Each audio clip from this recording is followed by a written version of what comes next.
Donc, après avoir créé la classe stagiaire dans la vidéo précédente, nous allons maintenant créer la classe gestion stagiaire.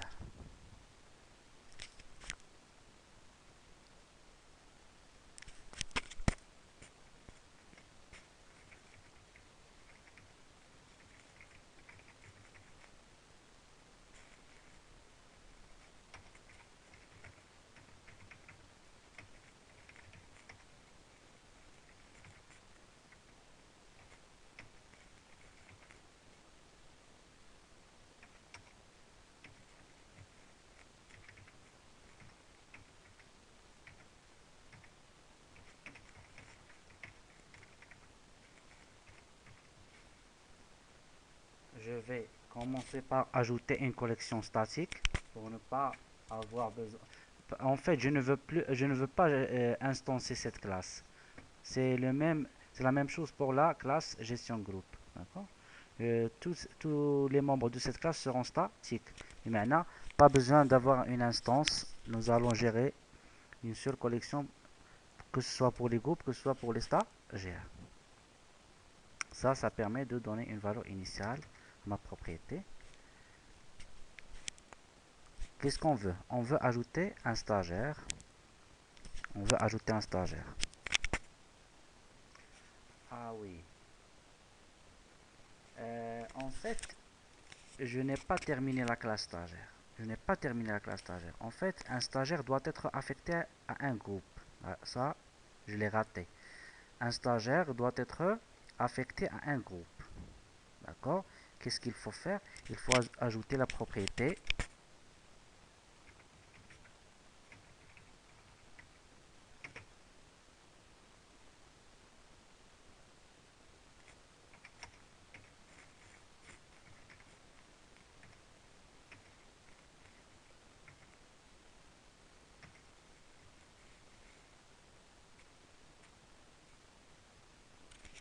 Et bien sûr, le groupe dans lequel est affecté le stagiaire doit bien exister dans notre collection de groupes.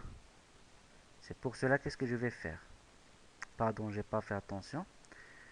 Le groupe auquel est affecté le stagiaire doit absolument exister dans notre collection de groupes. C'est pour cela qu'est-ce que je vais faire.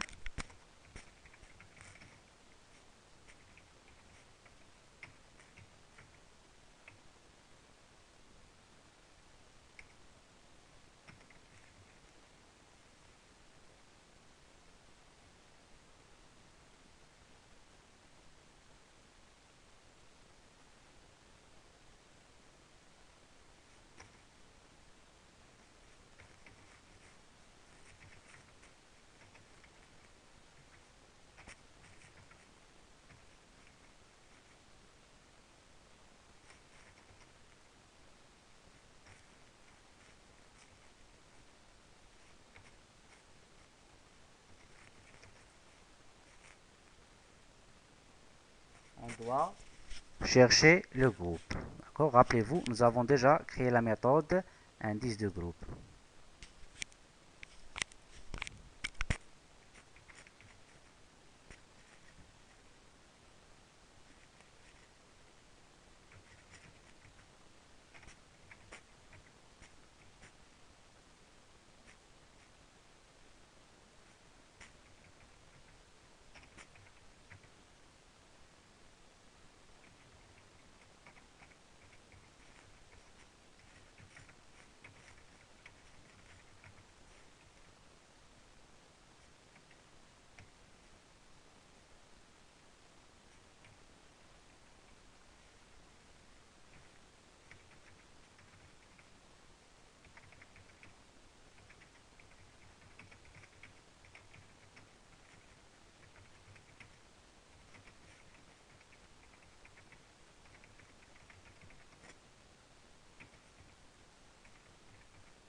Donc, lorsque nous allons vouloir affecter un groupe au stagiaire ou affecter au stagiaire un groupe, il faut vérifier si ce groupe existe. Si le groupe n'existe pas dans la collection du groupe, nous allons générer ou lever une exception. Le stagiaire ne peut pas être affecté à un groupe inexistant. Et je vais mentionner l'ID du groupe. Sinon, si j'atteins cette instruction, c'est que le groupe existe bien. Donc,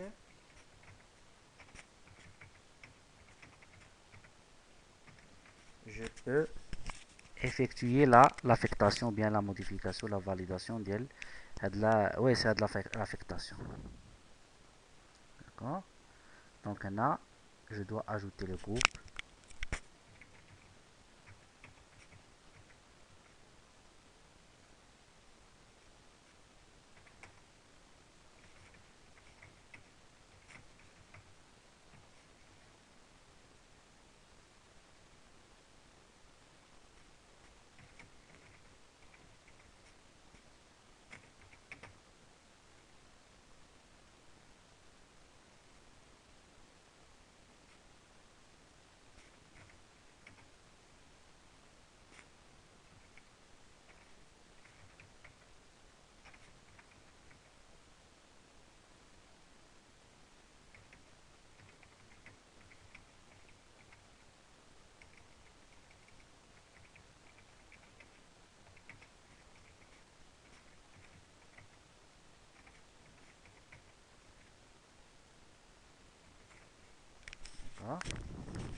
Donc, cet attribut sert à stocker l'information qui permet de nous dire le stagiaire actuel, il appartient à quel groupe, d'accord. Et bien sûr, on ne peut pas affecter un stagiaire à un groupe qui n'existe pas dans notre liste de groupes. Sinon, le reste, c'est que j'ai seulement ajouté, j'ai complété le constructeur d'initialisation par l'affectation du groupe et la redéfinition de la méthode toString, j'ai ajouté seulement les informations du groupe dans lequel est affecté le stagiaire. Je vais revenir pour compléter ma classe gestion stagiaire. D'accord.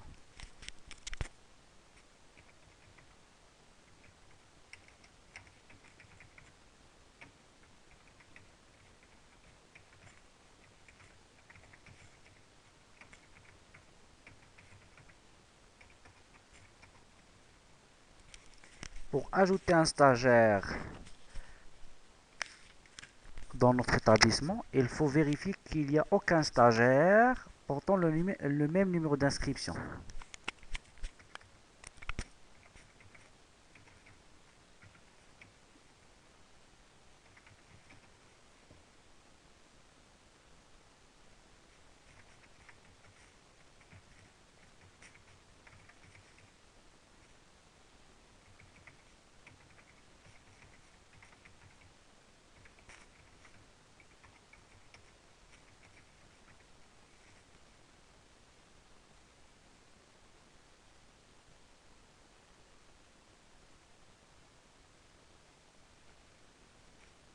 En fait, il faut vérifier que le stagiaire n'existe pas.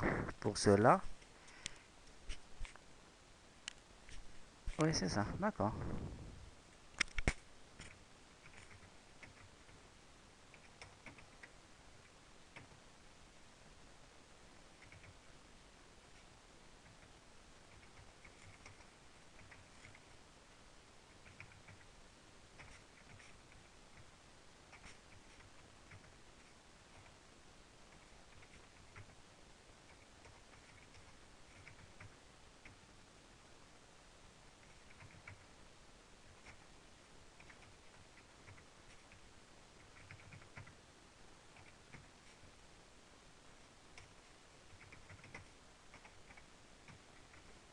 Donc, qu'est-ce que j'ai fait? Je fais une méthode de recherche d'un stagiaire par son numéro d'inscription.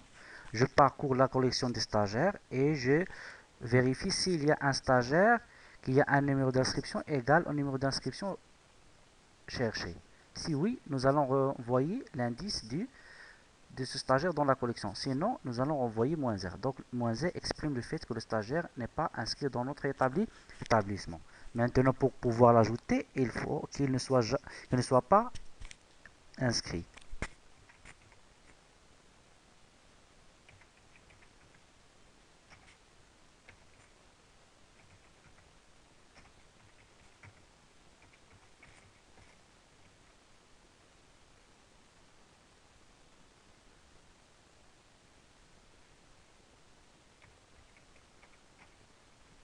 Différent de -1 veut dire qu'il est inscrit. Dans ce cas, pour garder la même construction de phrase, d'accord, un stagiaire avec ce numéro d'inscription, automatiquement pardon, il faut préfixer par $, stagiaire, numéro d'inscription existe déjà. Sinon, le stagiaire peut être ajouté.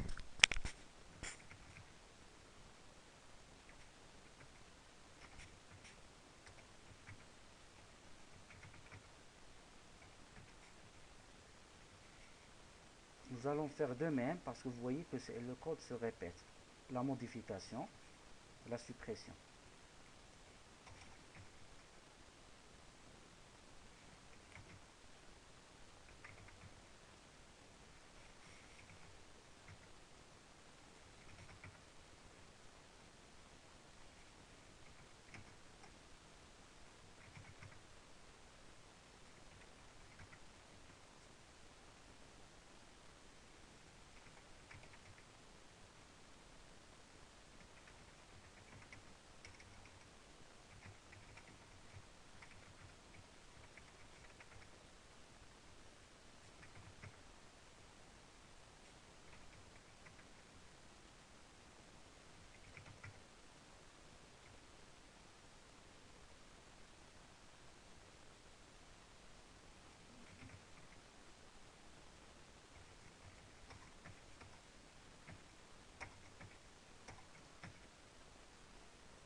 Donc, qu'est-ce que nous faisons?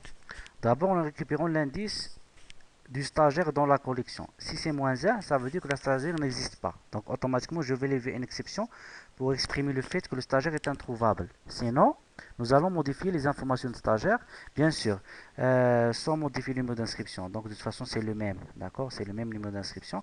Donc, je vais modifier le nom, le prénom, le sexe, la date de naissance et la date d'inscription. Je prends les informations, le nom, le prénom, le sexe, et bien sûr le groupe. Oui, il reste le groupe.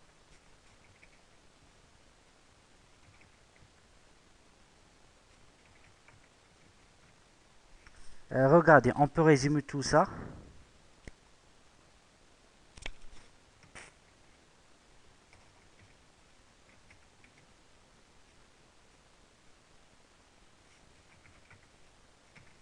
On peut résumer tout ça dans ça. Sauf que ici, on ne change que les valeurs de l'instance qui existe déjà. D'accord? L'instance qui existe dans là.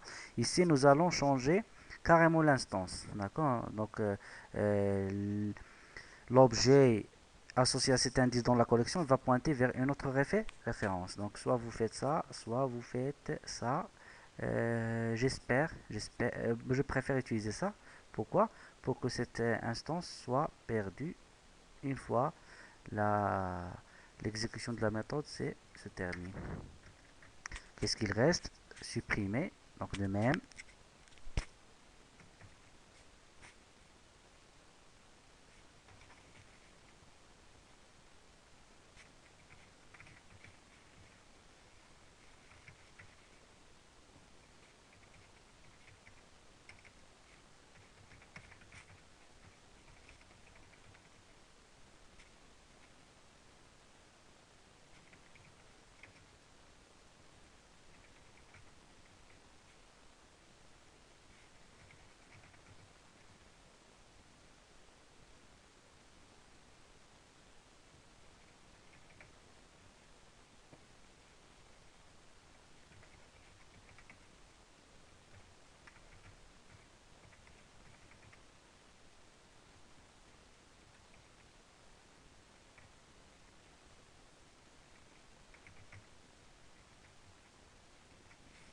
Donc, ce que j'ai fait, je crée la méthode supprimer qui permet de supprimer un stagiaire étant donné son numéro d'inscription.